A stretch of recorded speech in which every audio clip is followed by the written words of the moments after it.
अस्सलाम वालेकुम व्यूअर्स, कैसे हैं? उम्मीद करती हूँ आप खैरियत से होंगे।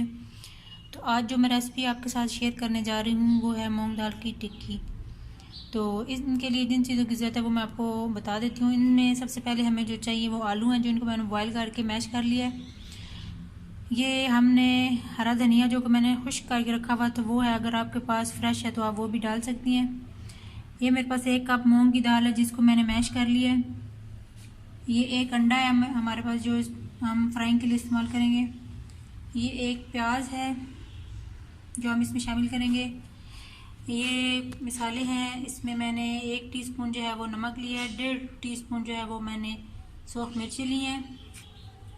ये सूखा धनिया जो है हमने 1 टीस्पून लिया है, गरम मसाला 1 टीस्पून और ये हल्दी 1 टीस्पून। और ये खाली बाउल है जिसमें हम ये सारी चीज़ें मिक्स करेंगे। तो चले नाजरीन, हम जो है सारी चीज़ें मिक्स करते हैं। सबसे पहले हम इसमें आलू शामिल करेंगे। नाजरीन, अब ये टिक्कियाँ जो हैं वो बना के ज़रूर चेक कीजिएगा। ये हमारी टिक्कियाँ जो हैं वो गोश्त से ज़्यादा मज़े की बनती हैं। इसके बाद हम इसमें ये प्याज जो है वो शामिल करेंगे।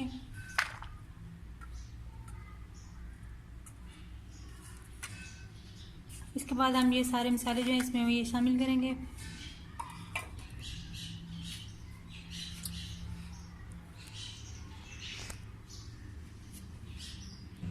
अब हम इसमें ये ग्रीन चिली जो है वो मिक्स करेंगे, हरा धनिया शामिल करेंगे, ये मूंग की दाल जो है वो शामिल कर देंगे और हम इस चीज़ों को सब बहुत अच्छे से जो मिक्स कर लेंगे। आप ये टिक्कियाँ घर में ज़रूर बनाएं, खा के चेक करें।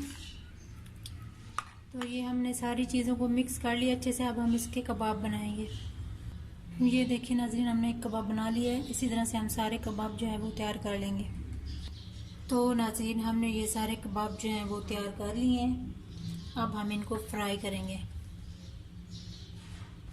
तो ये हमने फ्राइंग पैन जो है वो चूल्हे पे चढ़ा दिया है। अब हम इसमें घी शामिल करेंगे। ये घी हमने शामिल कर दिया है। अब हमने फ्लेम भी ऑन कर दिया है। अब हम घी मेल्ट होने का इंतज़ार करेंगे, फिर हम अपनी टिक्कियाँ जो है वो फ्राई करेंगे। घी हमारा मेल्ट हो चुका है। हमने अंडा भी तोड़ के एक कटोरी में डाल लिया है। अब अंडा जो है हम टिक्कियों पे लगाएंगे और उनको फ्राई करेंगे। तो हमने अंडा लगा के ये इसमें डाल दी। इसी तरह हम अपनी बाकी की टिक्कियाँ भी इसमें डाल देंगे। हमने सारी टिक्कियाँ जो है वो डाल दी हैं। अब हम इनको साथ साथ जो है हिलाते रहेंगे।